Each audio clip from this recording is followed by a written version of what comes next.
buenas tardes. En primer lugar, un saludo a todos los presentes, señor director, y felicidades a todos, porque es nuestro día, el día de la gran familia de la UNED, que compartimos tanto profesores como alumnos y otras personas que prestamos parte de nuestro tiempo a este patronato de la UNED de Calatayud. Tengo que excusarme porque tras la presentación tendré que dejar la sala por coincidencia con otros actos. Me gusta todos los años estar en todos los actos académicos que organiza este centro y quiero pedir también excusas por el estado en que se encuentra el acceso hasta esta sala, pero es porque estamos en plenas obras de la construcción de la instalación de nuevo ascensor para discapacitados a punto de terminar ya, pero esto hace también que nuestros pasillos estén un poquito con polvo. Como decía, mi única misión ahora va a ser presentar a doña Begoña, que es la conferenciante que va a dar la conferencia a continuación, pero también quería aprovechar pues para felicitar a todos los que hoy van a recibir por algún motivo alguna distinción, de una forma muy especial a los dos estudiantes que han sido distinguidos por la Junta de este centro, por la Junta Rectora del Patronato, que es la primera vez que se otorgan distinciones de este tipo a unos alumnos. También se van a entregar los diplomas a los que han aprobado el curso de acceso en el curso pasado. Enhorabuena a todos ellos.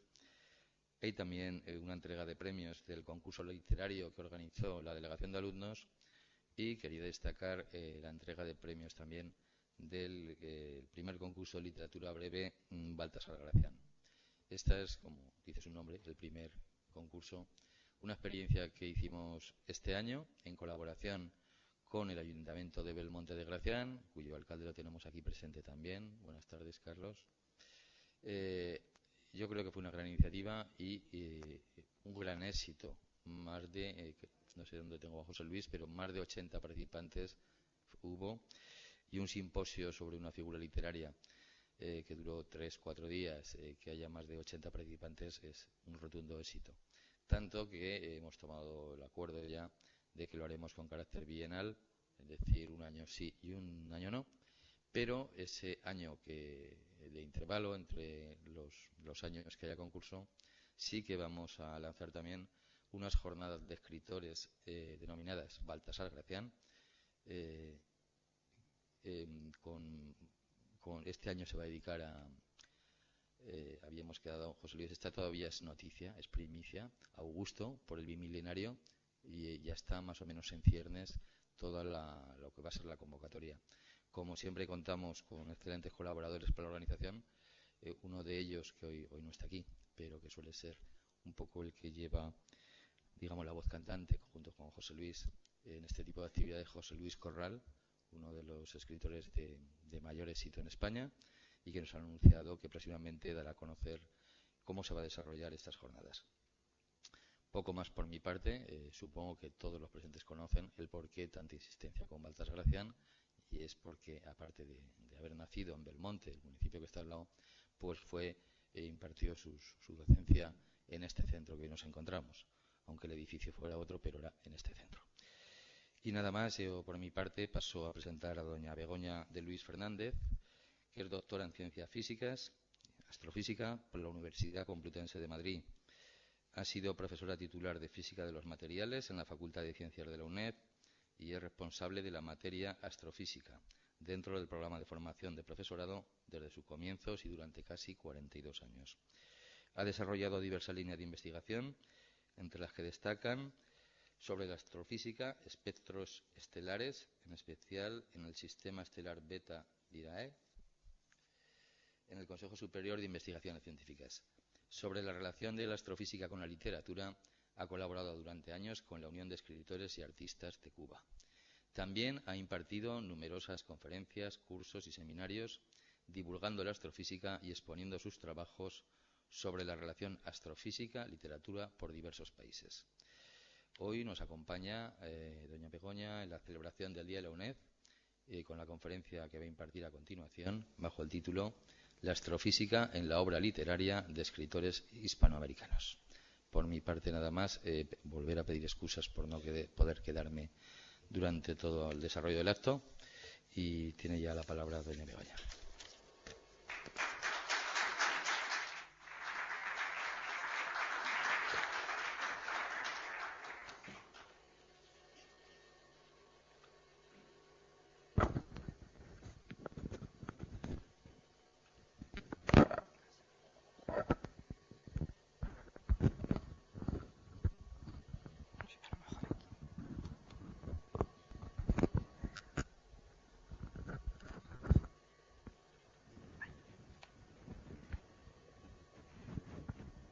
Bueno, ante todo, muchas gracias por la presentación y gracias a la UNED de Calatayud por haberme dado la oportunidad de estar aquí en este acto tan entrañable entre vosotros, porque ya sabéis el cariño que tengo a este centro. En los últimos años he venido distintas veces por la acogida que me habéis dado, y sobre todo porque me ha parecido una calidad humana, de una verdadera universidad en el sentido no solo de lo académico, sino todas las actividades que se desarrollan en él a lo largo del año. Y bueno, ya paso a exponer la charla. Bueno, voy a hablar de la astrofísica en la obra literaria de escritores hispanoamericanos. En esta conferencia trato de dar una panorámica simplemente de cómo han introducido escritores hispanoamericanos en su obra literaria conceptos de la astrofísica a modo de contenido léxico o metáforas. Recordemos que la astronomía en realidad nace desde el momento que el hombre alza sus ojos al cielo y se pregunta por el porqué de lo observado. Esto, al dar respuesta a lo que ve en el cielo, nacen sus mitos, sus dioses, la religión, la filosofía y más tarde la ciencia. A lo largo de la historia, los escritores han introducido los conceptos del cielo en las obras literarias y también en las filosóficas. Pensemos Dante en la Divina Comedia, que ya introducía todos los conceptos del universo conocido en aquel momento en su gran obra literaria. El filósofo Kant lo mismo en su Historia Universal y Teoría de los Cielos, y bueno, más recientemente Adam Poe en su libro Eureka. Entonces la astronomía da un paso muy gigantesco con los descubrimientos de Galileo, Kepler y Newton, donde se pueden explicar tanto los movimientos de los cuerpos en la Tierra como los movimientos de los cuerpos celestes. Pero realmente cuando nace la astrofísica es en el siglo XIX, gracias a la espectroscopía. Hasta entonces los astros tenían unos movimientos atendiendo a estas leyes que acabamos de decir, se consideraban como puntos másicos con movimientos en el cielo, pero al descubrirse, al analizarlos a través de los métodos espectroscópicos, es cuando ya se sabe que los astros tienen una naturaleza física, una estructura y por tanto una evolución. Esto es muy importante. Un astro no es una cosa ahí fija en el cielo que no se mueve, que no le pasa nada a lo largo de su vida. Nace, vive y muere, y va a vivir de manera diferente atendiendo a cómo haya nacido. Bueno, pues entonces mi conferencia se va a basar en la parte de los escritores cubanos, en un libro que escribí también con un escritor cubano, que es El universo de los escritores cubanos, astrofísica y literatura. El primer escritor que analicé fue José Martí. José Martí nace en La Habana en 1853 y muere en Dos Ríos en 1895 en plena lucha de la independencia. Él fue el ideólogo de la independencia y quiso demostrar sus teorías poniéndose en la lucha y muriendo a los pocos días de comenzar para la guerra. Es, por lo tanto, el héroe nacional de Cuba y es poeta, narrador, dramaturgo, ensayista, traductor, periodista. En su corta vida desarrolló, tocó todos los campos, no solamente el campo de la poesía, de la botánica, de la ingeniería inclusive, y una parte pues que no estaba estudiada es la parte astrofísica de su obra, sobre todo en la periodística.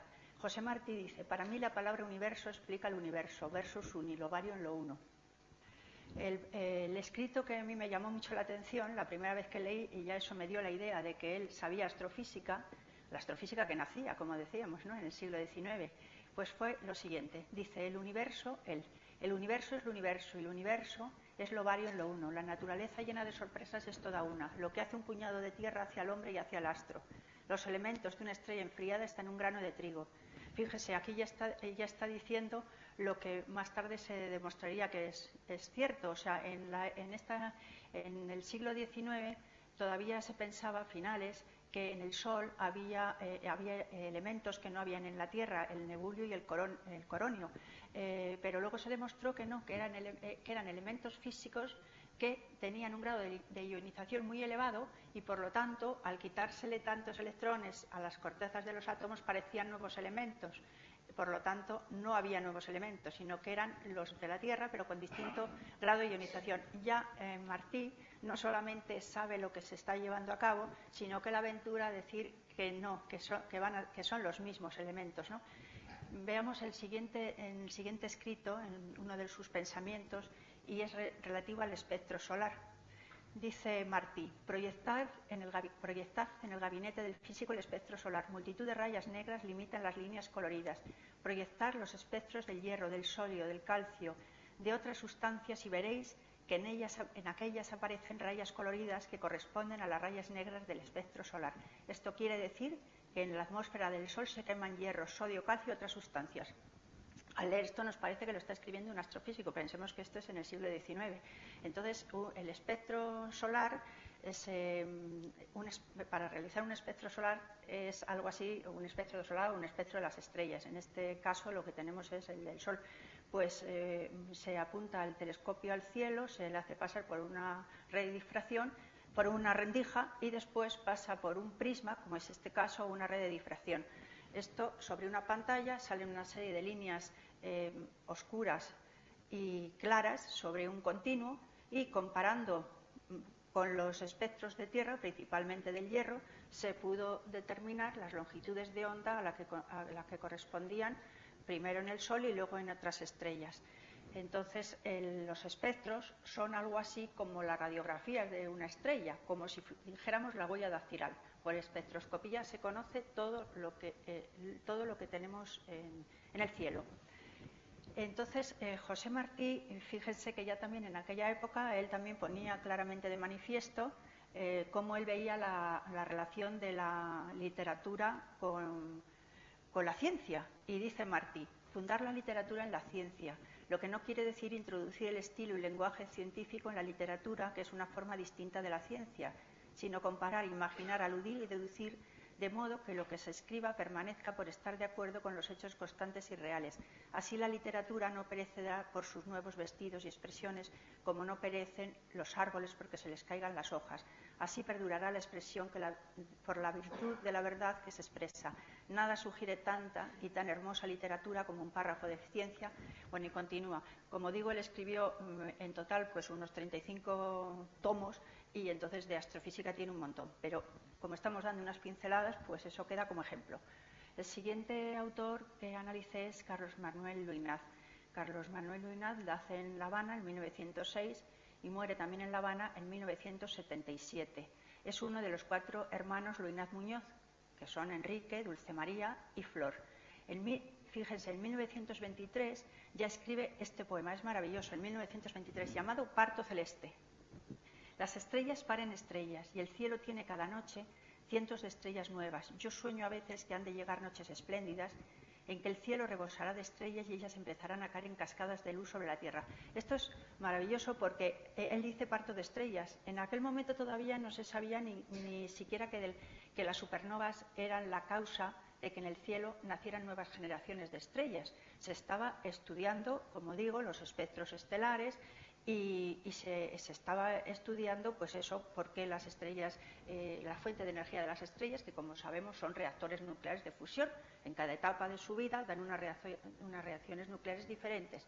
Pero las estrellas, y entonces ella dice que de las estrellas paren estrellas. Yo hace unos años, 2 o 3 años, en El País había un artículo que se llamaba precisamente así, el parto de una estrella. Y digo, fíjate, casi como en 1923 ya Carlos Manuel Lluïnaz aventuraba más allá. Entonces el escritor, de todas las maneras, en la segunda parte del poema dice que esto es como un sueño, casi ni él mismo se lo puede creer que de las estrellas nazcan estrellas, como así es, y por eso lo compara como con las estrellas fugaces, que como sabemos no son estrellas. Esto sí que no son estrellas, pues es los meteoritos o los restos de cometas que al chocar con la atmósfera de la Tierra entran en ignición y entonces parece que nos están cayendo estrellas, pero no lo son. Pero esto es lo interesante. Y entonces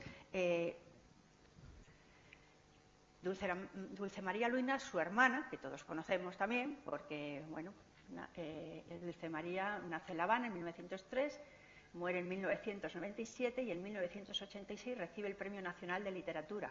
En 1992 el Premio Cervantes de España, por eso aquí también es muy conocida, ¿no?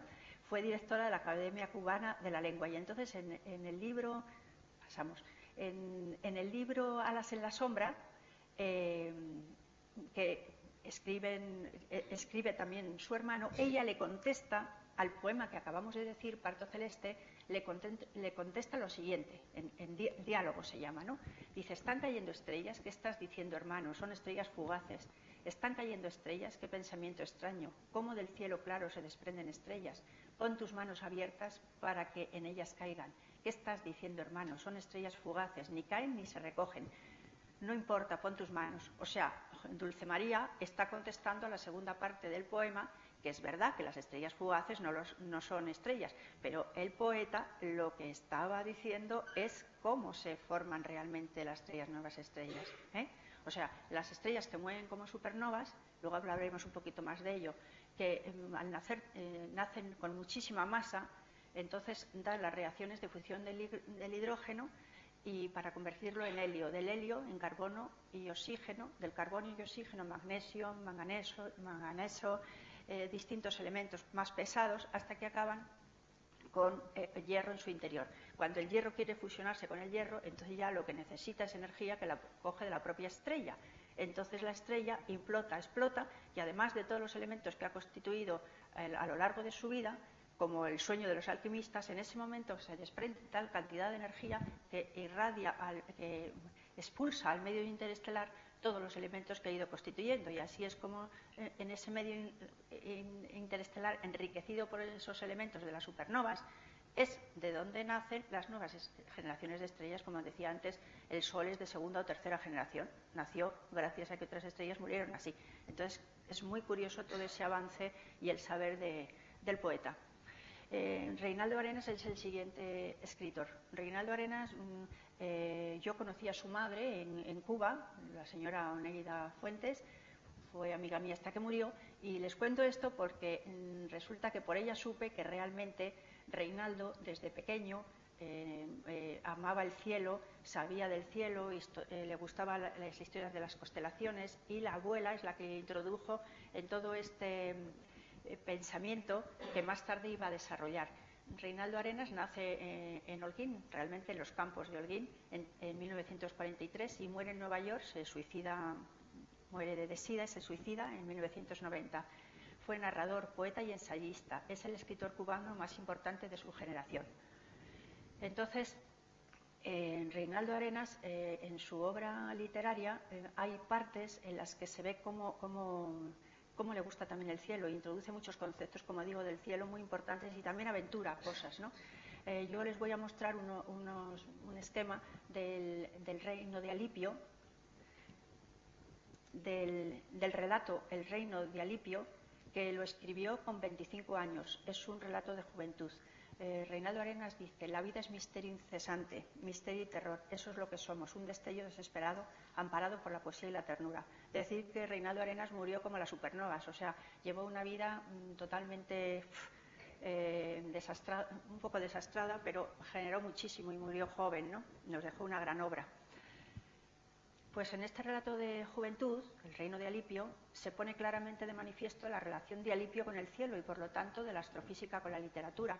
El relato narra como la historia de un joven que está entre, bueno, pues cuando el paso a la adolescencia, que él solo ama el cielo, este ser frágil, solo sueña con el cielo, con que lleguen las noches y entonces contemplar las estrellas. Entonces, en el relato, Reinaldo Arenas describe una panorámica del cielo tal y de verdad como está en las noches de noviembre en Holguín, en Cuba, cómo estaba en esa época. Con programas de ordenador se puede volver hacia atrás. Eso lo hicimos este trabajo con un alumno del curso de posgrado de astrofísica y comprobamos que lo que decía en el relato Reinaldo de cómo estaba el cielo en esas noches de noviembre era real.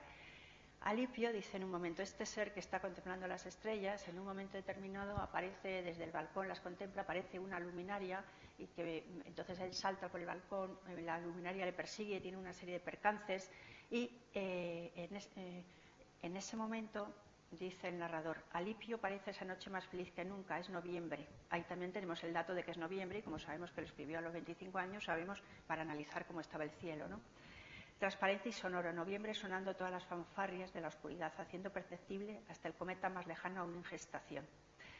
En un momento determinado, como digo, ese ser delicado que corre, la luminaria le persigue y demás, siente como si el cielo se le abalanzara. Como hemos dicho antes, el cielo es muy convulso, el cielo lejos de ser una cosa placentera es bien convulsa. Entonces aquí lo pone Reinaldo Arenas de manifiesto y en el relato dice, no es la luminaria y todo lo que le persigue al protagonista, parece que se le viene encima y dice, no es solo una estrella, son millones de estrellas devorándose unas a otras, poseyéndose. Entonces aquí, analizando el relato y solo con esa frase, podemos ver que él sabía lo que era el canibalismo galáctico. En realidad, en la década de los 60 se descubre lo del canibalismo galáctico, que es la interacción de una galaxia en otra, pero ahí no hay choque de galaxias, pero en donde aventura Reinaldo Arenas también es en decir que las estrellas, que todas estas estrellas chocan y realmente luego se ha visto que hay colisiones de galaxias violentas, que en los corazones de las galaxias están absorbiéndose y muriendo estrellas que chocan con grandes agujeros negros. Entonces describe un cielo bien violento y en esa década, como os digo, se habían descubierto los agujeros negros, los púlsares y los cuásares. Los agujeros negros pues absorben todo lo que tienen a su alrededor, es la forma de morir algunas estrellas binarias, en las cuales una acaba como agujero negro. También cuando no sabíamos todavía que el universo estaba acelerándose en su expansión, pensábamos que tras la expansión vendría una comprensión y entonces podría acabar como agujero negro, entonces otra vez podría morir como un gran agujero negro, como digo. Ahí podría haber nuevas comprensiones y dilataciones del universo, pero es que, como digo, se ha descubierto hace unos años también colisiones más frontales de estrellas y de todas estas estrellas que están en los corazones de las galaxias. Entonces el relato acaba con una descripción del cielo apoteósica en las cuales ahí habla de todas las constelaciones, pero hay lo que hace el escritor es poner lo que ocurre en una noche o varias, lo junta todo, que es real, pero de una manera ya convulsa. El personaje acaba en la soledad del cosmos. Muy triste. Aquí hice un programa de televisión que está en internet sobre Reinaldo Arenas y los datos que su madre me dio y demás, ¿no? El siguiente escritor es Severo Sarduy, también cubano. Nace en Camagüey, Cuba, en 1937 y muere en París en 1993. Pero para estudiar ya de muy joven se fue a Francia. Entonces, Severo Sarduy, bueno, pues fue también un genio, ¿no? Un poeta, escritor, dramaturgo, ensayista y pintor.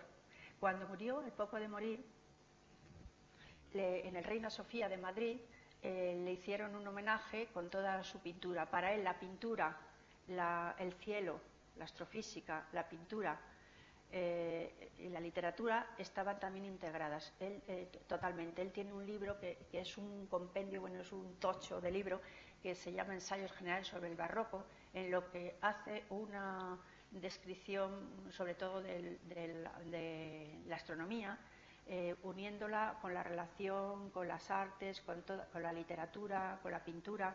El escritor era también neobarroco, muy cubanista, toma también de Lezama Lima, es intertextual, es estructuralista, o sea, se une, ama el Oriente y el Occidente, une todas esas cosas. Y entonces en ese libro lo pone claramente de manifiesto y sobre todo habla mucho de las teorías que estaban en aquel momento, por los años 70 más en moda, que eran la del Big Bang y la del estado estacionario. Nosotros vamos a analizar solamente un poema como ejemplo del libro que él titula Big Bang. Este libro consta de 3 partes y la parte central es la que llama Big Bang. Las otras no tienen nada que ver con astrofísica, pero en esta parte central lo vuelve a llamar Big Bang. Y las 2 primeras partes de esa parte central del libro, fíjense, Big Bang otra vez, Big Bang, todo hueco negro, cangrejo, luz fósil, era blanca, vagabundas azules, todo diagrama estelar. Todos son conceptos, es un libro de literatura, todos son conceptos de astrofísica. Y acaba esa parte diciendo con la participación y en esa participación nombra a astrofísicos y a revistas de astrofísica.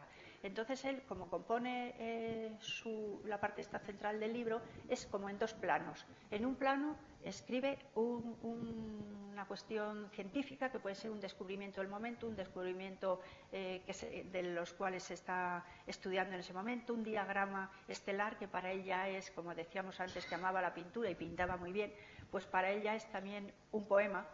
Y en el otro plano ya crea su metáfora, y la metáfora es alucinante, las cosas que hace, ¿no? Entonces, en esos 2 planos, en el plano científico de lo llamado enana blanca, dice él, las enanas blancas se caracterizan por tener una débil luminosidad y un radio muy pequeño. El radio en realidad es comparable al de uno de los mayores planetas, Saturno. A causa de este radio tan pequeño, la densidad a que se aglomera la materia en el interior de una enana blanca es extraordinariamente elevada, tan elevada que no puede compararse a nada conocido en la Tierra. Una enana blanca célebre es Puff, el compañero de Sirius. La materia en su centro es tan densa que una simple caja de fósforos pesaría varias toneladas. Es evidente que las enanas blancas son estrellas que han alcanzado el final de su evolución. Aquí, cuando habla de lo que dice aquí, es totalmente, es así, ¿no? Una enana blanca es la forma de morir una estrella de tipo solar. Es algo muy denso, muy compacto, pero claro, qué fuerza, es una estrella que ha vivido, que ha muerto, el Sol va a morir así, ¿no? Y entonces, donde dice Puff, es que el Sirio es una estrella muy brillante y es de la constelación del Cal Mayor. Entonces, la compañera, que sería la enana blanca, que fue la primera enana blanca que se descubrió realmente en el cielo, pues sería el cachorro, y cachorro en inglés es Puff, ¿no? Entonces, él hace un juego, con la metáfora de él es un juego con todo esto, que ahora lo veremos. Primero, otra vez lo que les he dicho de palabra, verlo aquí un poco. Este es un diagrama estelar típico en el cual se representan en ordenadas magnitudes visuales o luminosidades, y abajo tipo espectral o temperatura superficial, porque las temperaturas de los corazones de las estrellas ya decíamos que eran de millones de grados, Estas se refieren a temperaturas superficiales. El Sol está como hacia la mitad, es una estrella de tipo G. La mayor parte de la vida la pasan en la secuencia principal, fusionando hidrógeno para dar helio, y después las supernovas, como ya lo hemos explicado, nos pasamos por alto ello, pero nos interesan las enanas. Las de tipo solar pasarán a gigantes. Al Sol le queda unos 4.500 millones de años para pasar a la zona de gigante, en la que empezará a quemar el hidrógeno y el helio. Tras esas reacciones nucleares, el Sol y las estrellas de tipo solar se convertirán en enanas blancas, estrellas, como digo, muy compactas, muy calientes, pero que estrellas, ¿no? Entonces, fíjense la imaginación de Severo Sarduy para comparar todo esto que ocurre en el diagrama estelar con lo que él crea. Dice, donde dice el compañero de Sirius, el doble miniaturizado de Cobra, donde dice Puff, poner la menina Maribárbola, o la María Sarmiento, la propia infanta doña Margarita girando helicoidal ante el espejo, y luego su metáfora, la máquina prognática de Alejandro, o la raquítica albina con un pato amarrado a la cintura que atraviesa la ronda de la noche, o la mostra vestida de Carreño con su pandán, la desnuda, atributos de Sileno o de Fauno, o la enana musical vestida de Lamé y con un contrabajo a cuestas que Arturo Carrera señala en la calle Corrientes, o el gato Puff a su manera enana blanca que resulta tan ingrato, o hasta la propia Shirley Temple. O sea, está comparando, el primer párrafo está comparando Cobra, que es una obra maravillosa de él, y dentro de la obra Cobra, él tiene un personaje que también es Cobra, que se transforma como en otro más pequeño, que nace como de sus pies. Entonces, el primer párrafo está haciendo referencia a su propia obra, a ese personaje de la obra y cómo nace Cobra. Después está describiendo el cuadro de las Meninas de Velázquez. ¡Qué maravilla! O sea, algo pequeña, son los personajes pequeños. Describe a las Meninas y en el centro a la infanta Margarita. Pero qué importancia, aunque sean pequeñas, densas, comparándola, pero es Velázquez. Cuando habla de la Ronda de la Noche se está refiriendo al cuadro de Rembrandt, con el personaje que vemos aquí, rubia, de la chica rubia. Luego se está refiriendo pues, a las muestras vestida y la desnuda del pintor Carreño. Y aquí vemos también densas, pequeñas, pero qué cuadros, ¿no? Y bueno, así sigue, que todo es real, lo que él dice, y acaba con Shirley Temple, que lo mismo, que ha muerto hace poco, y bueno, qué genio de criatura era, ¿no? Pequeña, superdotada, y bueno, entonces tiene cosas muy bonitas, pero no nos da tiempo. En este mismo, Severo Sarduy, en este mismo libro, pues lo de Vagabundas Azules, pues analiza este diagrama extraño estelar que se estaba estudiando por los años 70 y que no había quien lo comprendiera, y él, el diagrama que estamos viendo en la pantalla, pues compara todo lo que ocurre en ese diagrama con una serie de personajes, personajes que son transvestidos. Aquí hace una mezcla de Oriente y Occidente. Ese batallón de personajes los describe como si estuvieran describiendo la secuencia del diagrama estelar, y parten todos de Toledo, claro, como es el centro de las culturas, fue las tres culturas, ¿no? La árabe, la cristiana y la judía, y acaba el conjunto de personajes extraños a través del diagrama en Mequinés, el Mequinés que está en Marrakech y que es también una ciudad maravillosa de cultura árabe, ¿no? Entonces, analizar este poema es cosa hasta de días, pero no nos da tiempo, porque aquí integra toda la astrofísica, todas las cuestiones, hasta de modos de cómo se obtienen los espectros, de cómo se obtiene por fotometría conocimiento de los astros y demás. Sobre Severo Sarduy también realicé un programa de televisión que está también aquí en Internet. Él, hace pocos años, también en el Instituto Cervantes, hicieron una exposición de todo Oriente y Occidente, se llama. Al principio de lo que he puesto estaba la portada del catálogo, y entonces ahí había, además de cuadros, libros de él, había entrevistas que le habían hecho, ¿no? Y entonces él nos preguntaba, se preguntaba muy buena gente, ¿y por qué sabía tanto astrofísica? Pues es que él estuvo, dicho por él mismo, 30 años trabajando para Radio Francia Internacional, digamos que de ahí es de donde su fuente segura iba a decir de energía, su fuente de ingresos fija, y haciendo programas de astrofísica y haciendo programas con científicos. De hecho, poco antes de morir, en la Universidad de La Laguna, invitado por los cursos de verano, por los cursos de otoño de la Universidad Internacional Menéndez Pelayo, dio, creo que fue su última conferencia. Luego ya se puso muy enfermo. Y entonces allí pronunció una conferencia en la cual además introducía poemas recientes de él, en los cuales todo era del cielo. Hablaba hasta de la radiación de fondo cósmica.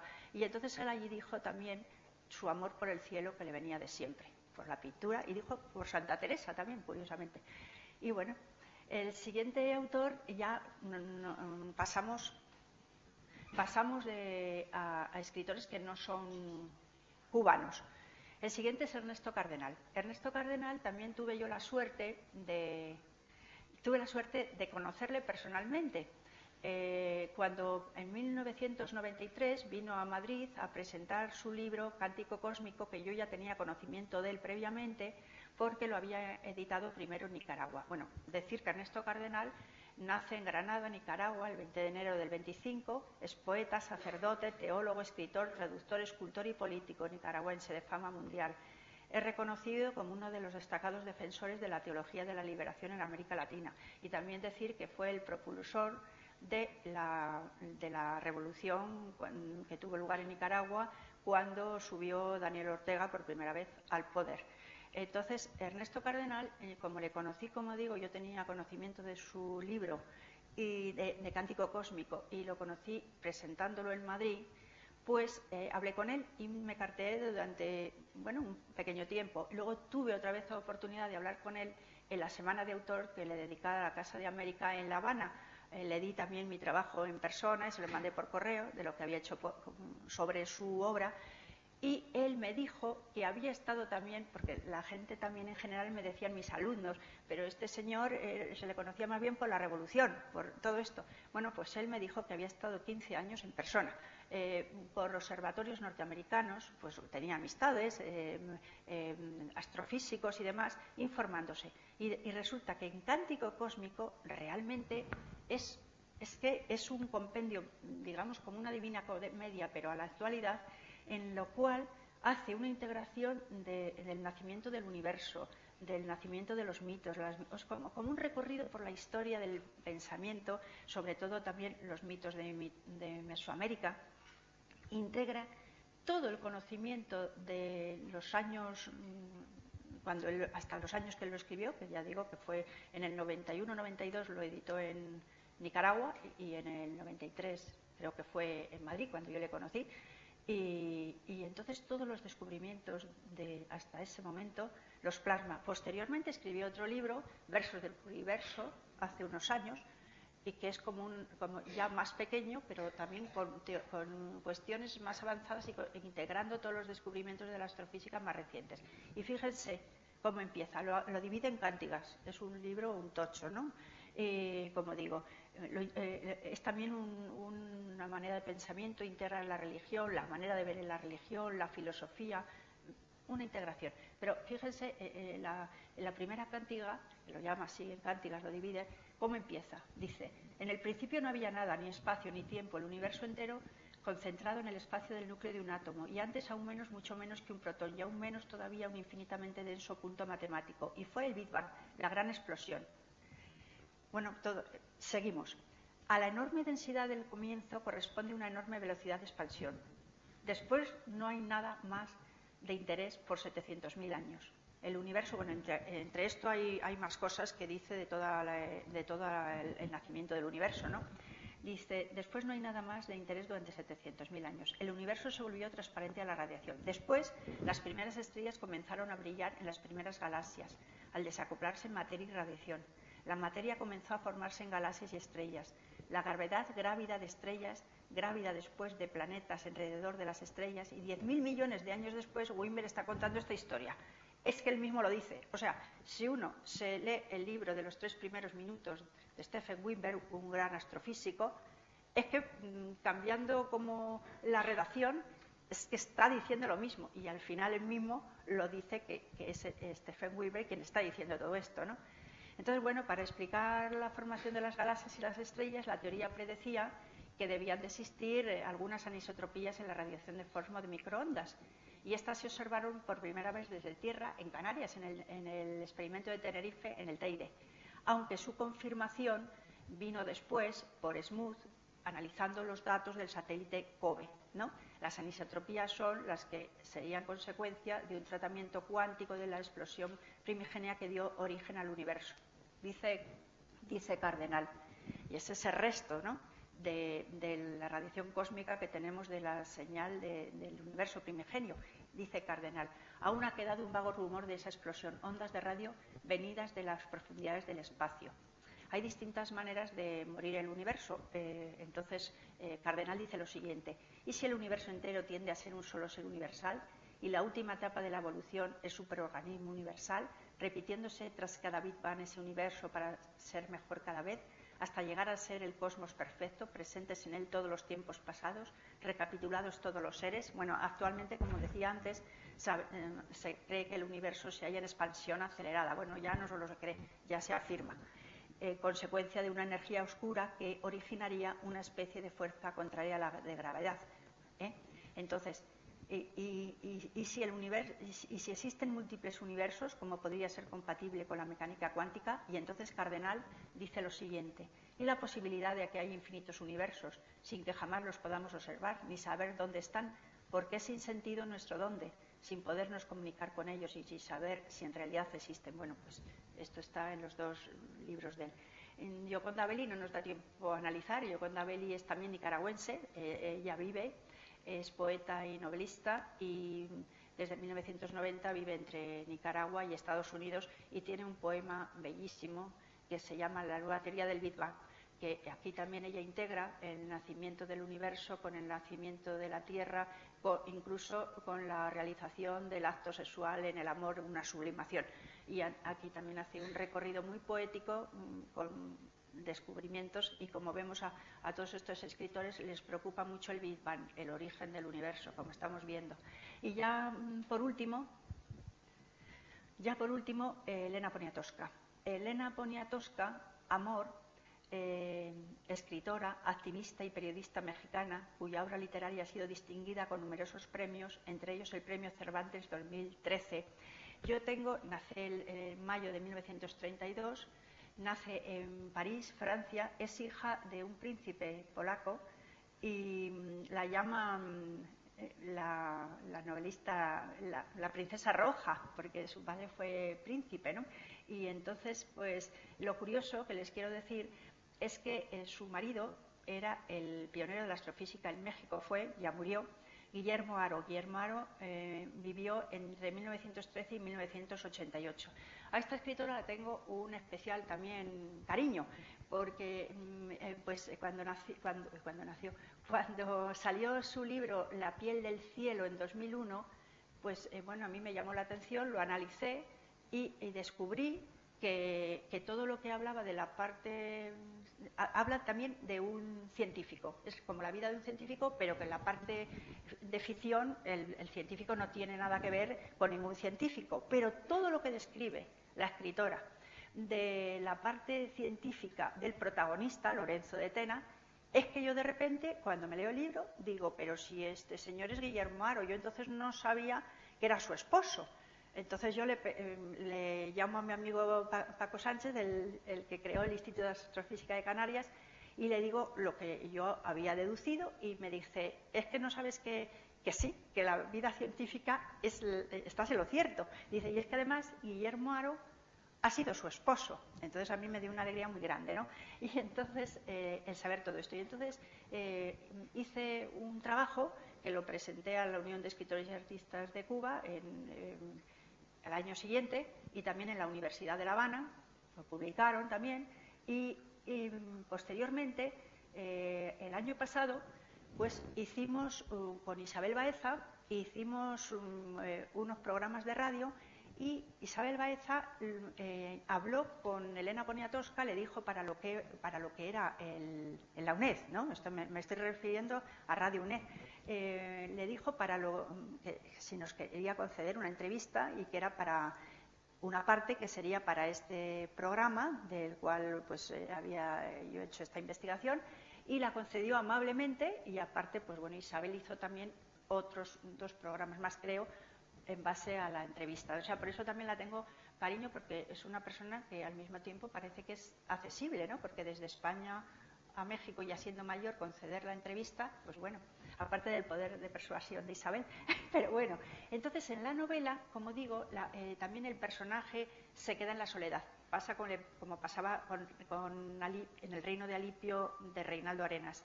Es un científico que ama, como digo, el cielo, y todo lo que describe la escritora es eso. Todos los científicos que yo, cuando hacía mi tesis doctoral, estaban de moda, y todos los que, incluso en mi tesis, que se trataba sobre el sistema Betalía, y en fin, tenía yo que estudiar estrellas raras y todo, pues todos los que ella nombra en la novela, esa parte real. La parte de ficción es que el escritor Pero he descubierto, porque ahora acaba de publicar un libro, ahora va a venir el mes que viene, el día 23, viene a recoger el premio Cervantes a Alcalá de Henares. Pero me he comprado el libro último, que se llama El universo o nada, que ese sí que ella dice que es biografía de la vida de su esposo. Y de lo que he leído, pues inclusive de lo que narra el protagonista al principio, que dice que muere la madre muy joven, que además el padre, pues como por las diferencias de clases en México y tal, que no los hace ni caso, como que dice esa adoración que tenía el protagonista por el cielo, pues es que resulta que hasta esa parte, en la biografía de Guillermo Haro, ella coincide con lo que pone en la novela.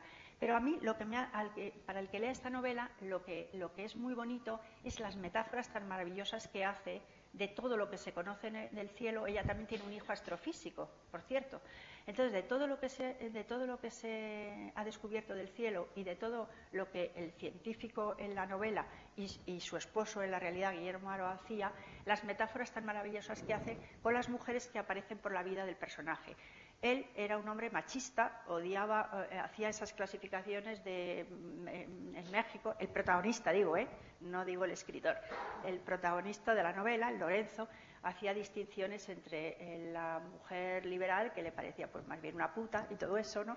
Y las santas mujeres, que las que se casaban. Pero él tiene la desgracia, en la novela, el protagonista, de enamorarse de Fausta, que es una persona bisexual, liberal, en fin, y le vuelve loco, y al final no la consigue y se queda en la soledad. Pero él a la que adora toda la vida es a la madre, cosa que también Elena Poniatowska, con relación a Guillermo Haro, dice que toda la vida el personaje de su madre para él fue muy importante. Además, la madre también parece ser que sabía sobre del cielo, ¿no? De esta manera de los campos y tal, como decíamos, de Reinaldo, y que le indujo también ese amor en principio un poco al personaje, y en la realidad parece que también. Pues bueno, las metáforas que hace son, como digo, maravillosas. Voy a leer solo dos. En la novela, a la madre, el protagonista le hace una metáfora que la describe como una supernova. O sea, al morir la madre en la novela, pues él dice eso, que su madre ha vivido intensamente y cada noche la ve en el cielo porque ha nacido una estrella, ha nacido una supernova, y la describe como una supernova. Y luego a Fausta, que es el amor que decimos que no llega a conseguir y que él queda en la soledad, aunque es un gran científico, dice así: tan fácil que era con las demás mujeres, Fausta levantaba una barrera contra la cual se estrellaba. Ni con un minúsculo análisis, ni con la constancia de observación de las Centauri podría entender cuál era su origen, cuál su conciencia, cuál su evolución. Era el más complejo e inquietante objeto de todos los que había observado a lo largo de su ya larga vida. Por voluntad propia había elegido los objetos azules, después las estrellas ráfaga. A Fausta jamás la eligió. Cayó como un meteorito sobre la cúpula de 40 pulgadas, hiriéndolo de muerte.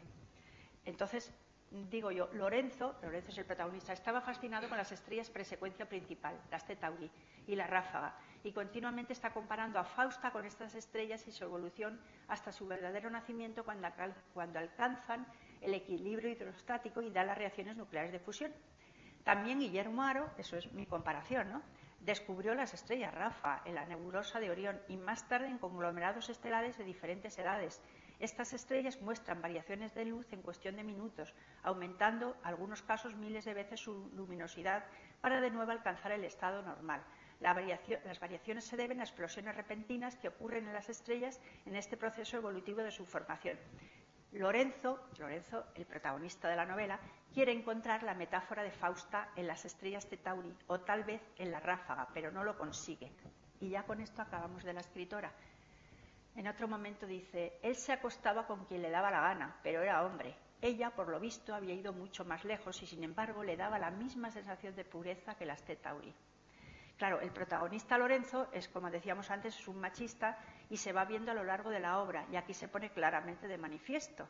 Entonces, nuevamente las compara con las Centauri, que acabamos de decir que las estrellas Centauri son estrellas que no han llegado a la secuencia principal, por lo que todavía no dan las reacciones de fusión del hidrógeno, por las cuales se obtiene el helio y grandes cantidades de energía. Son muy inestables y presentan fenómenos violentos y se observan en el infrarrojo, ahí como está comparando a su Fausta, ¿no? Tanto Lorenzo de Tena en la ficción como el científico Guillermo Haro en la realidad investigaban en estas estrellas y su relación con la ráfaga y los objetos Ervin-Haro o Haro-Ervin, porque en realidad Guillermo Haro prácticamente descubrió los objetos Haro y al mismo tiempo un científico norteamericano los teorizó. O sea, bueno, ficción y realidad coinciden en cuanto a los descubrimientos de estos tipos de objetos de estrellas. Entonces, a continuación aquí doy una serie de direcciones de Internet de los últimos programas de televisión, algunos los he hecho con Isabel Baeza, de radio, y de entrevistas que me han realizado también en radio, o entrevistas en revistas electrónicas del año pasado. Y aquí, en esta dirección de Internet, hay una serie de programas de televisión que yo realicé, unos 20 creo que son o de astrofísica, con el profesor Ruiz de Gopegui, que trabajó en la NASA durante 30 años, y también de todas estas investigaciones mías de la astrofísica con la literatura. Y ahora ya para terminar, pues voy a acabar con un poema mío, o sea, este lo escribí yo, La isla y las estrellas. Como yo iba tanto a Cuba y me trataban también como en este centro, como en esta universidad, pues entonces hice con este mismo pensamiento mío de introducir la astrofísica al modo de léxico, contenido o metáfora, pues le hice un poema a la isla. Y lo publicaron allí, en una revista de literatura. Pero lo curioso del caso es que hace unos meses, cuando yo fui a transcribir el poema, para mostrarlo aquí, me salió un abeto. O sea, que me salía también estructuralista el poema. Y dice lo siguiente: Isla blanca, con fuego, con Dios, isla blanca en medio de la oscuridad, isla de fuego cuando eres embestida por las olas del océano que provienen de occidente, isla perdida en las tinieblas de la noche, clamando en tus desesperadas tormentas la presencia de Dios, isla majestuosa que luchas por alcanzar las estrellas, avanzando hacia el futuro en la dirección de la flecha del tiempo. En un instante mágico retornas al comienzo del hombre, al paraíso perdido, al instante mismo de la creación. El milagro sucede en un instante eterno. En el principio era el caos, el todo, la nada, el gran estallido, el Big Bang, y surgió la luz de las tinieblas. Las galaxias nacieron del polvo cósmico y engendraron estrellas. Una estrella nació cuando otra moría, con tal esplendor que iluminaba toda la galaxia. La supernova sembró del germen de vida el espacio y nació el Sol, astro rey, en un recóndito lugar del universo. Y naciste tú, isla querida, del sueño de amor divino que fusionó el mar y las estrellas y te elevó para siempre al firmamento. Y ya está. Ya está.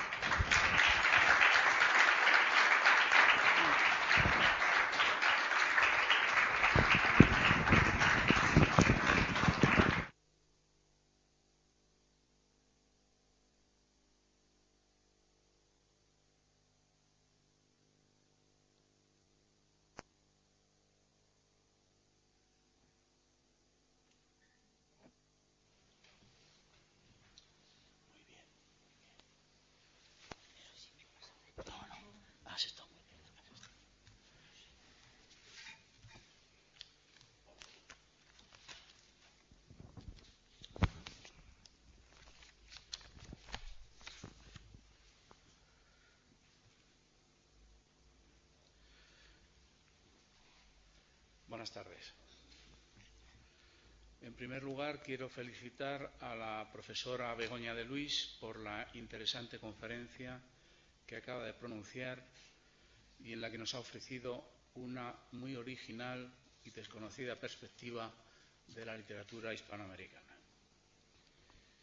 Me acompaña también don José Carlos Pérez Cubero, alcalde de Belmonte de Gracián, que va a participar en la entrega de premios y diplomas.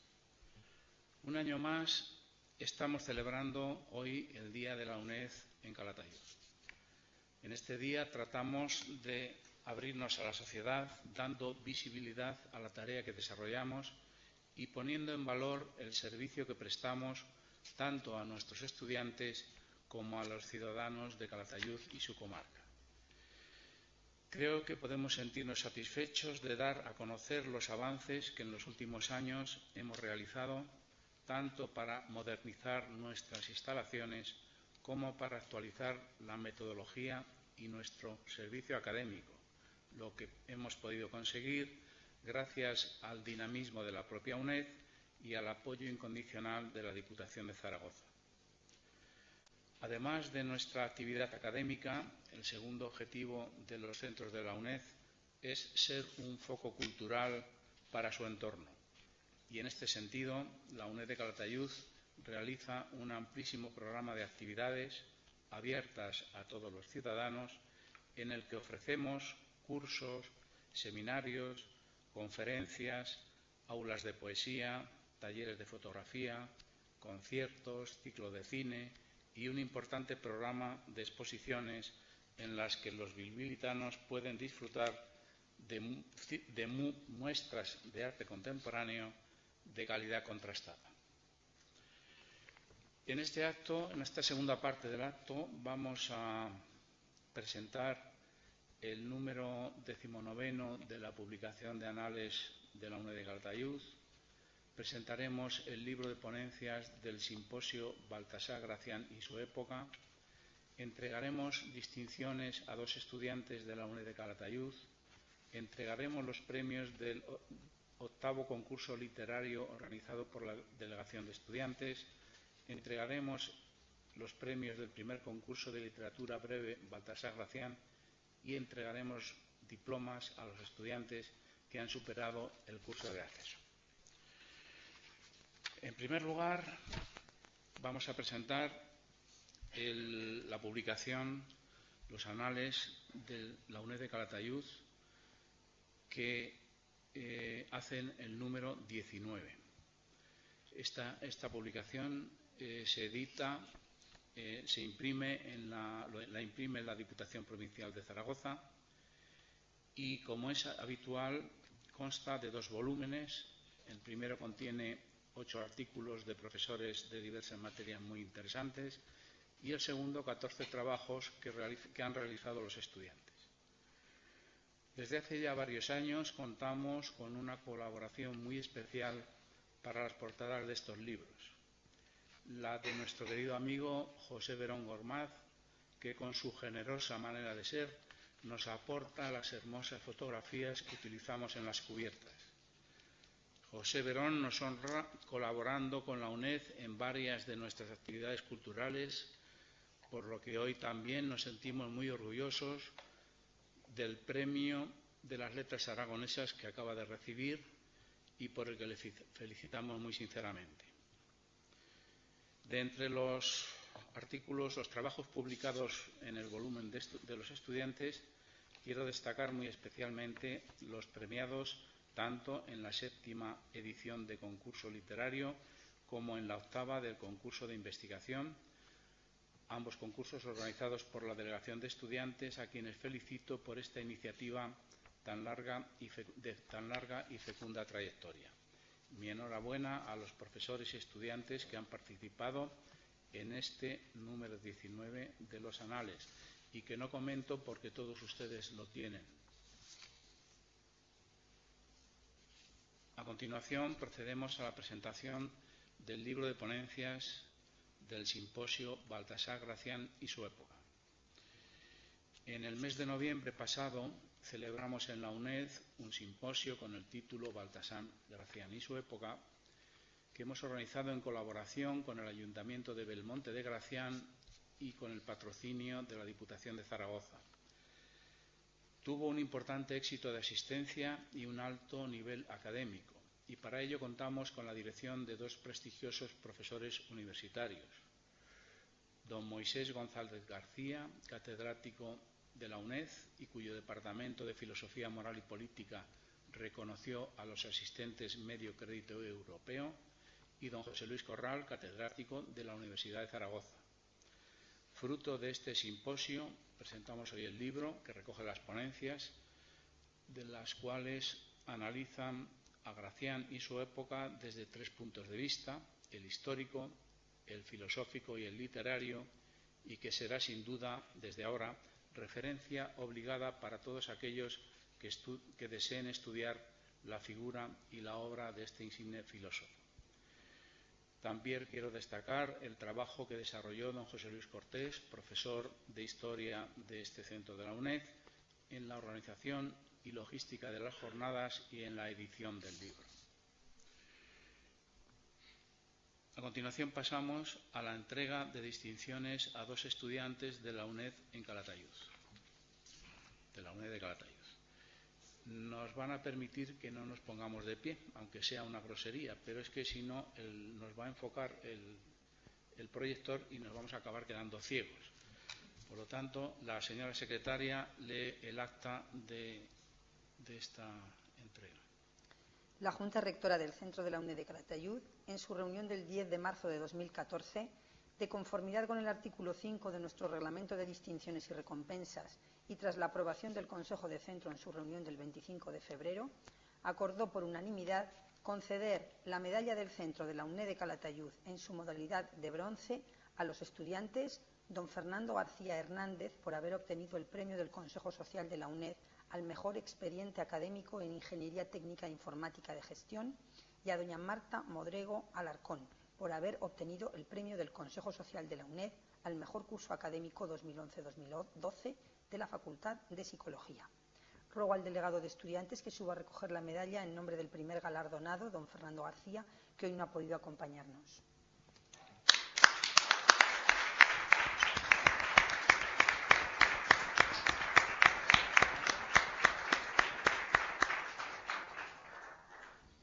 A continuación recoge la medalla del centro doña Marta Modrego Alarcón.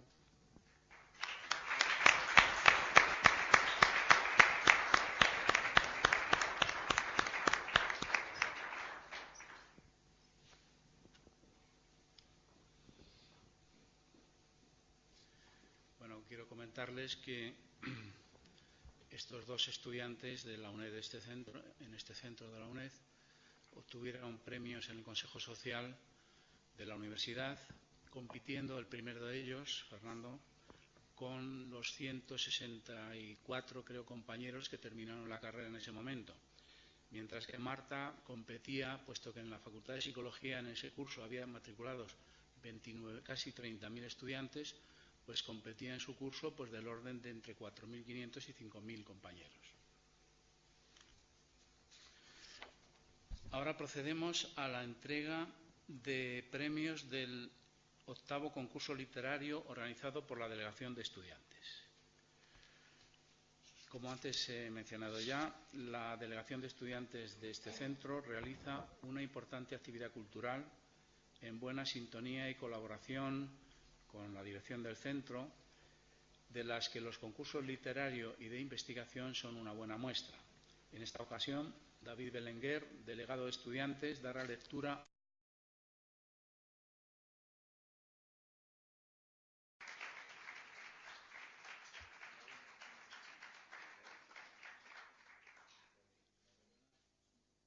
Segundo premio, la autora Inés Sánchez de Guillermo en estos momentos se encuentra en una misión humanitaria, creo que en Azerbaiyán. Entonces recoge el premio el delegado de estudiantes de la UNED de Calatayud.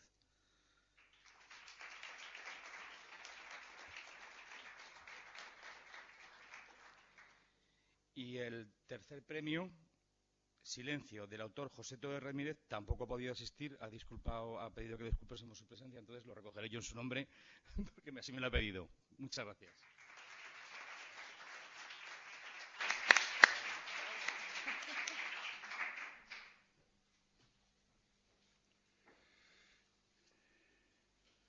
Bien, para finalizar, vamos a entregar diplomas a los estudiantes que han superado el curso de acceso en el pasado curso. Del total de los 111 estudiantes que superaron las pruebas de acceso a la universidad, hoy tenemos una representación de 17, hay que tener en cuenta que hoy es lunes, primera hora de la tarde, a los que daremos entrega de un diploma simbólico y de una insignia de la universidad para animarles a que continúen sus estudios hasta conseguir que sean graduados universitarios. La señora secretaria lee el nombre de los premiados. Según les vaya leyendo, por favor, se van acercando a recoger su diploma. Marina Angue Enguema.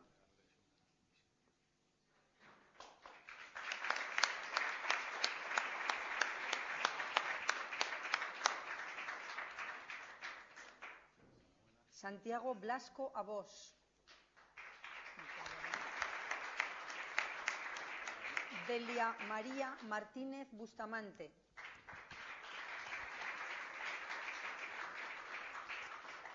Ignacio Moreno Sanz.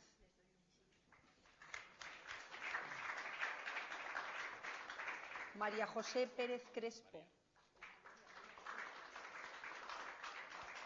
Patricia Potet Bautista.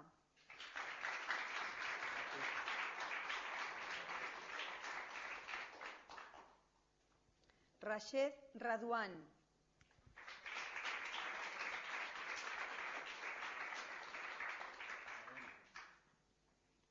Emma Rivero Regalado.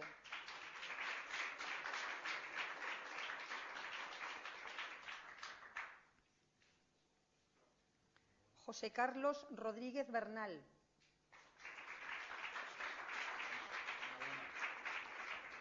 Ángel Romero Mariezcurrena. Enrique Sánchez Francés. Javier Yoldi Bermejo. Francisco Javier Capapé Cucalón.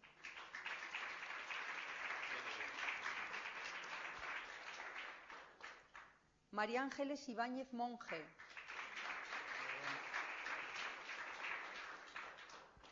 Manuel Lorenzo Ortega.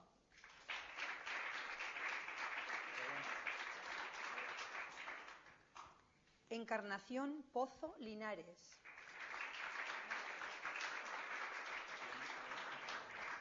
Y Vicente Sánchez González.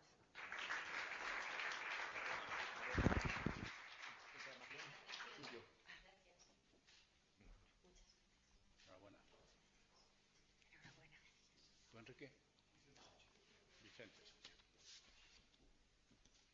Enhorabuena. Toma. Bien, pues damos finalizado el acto. Gracias por su asistencia y buenas tardes.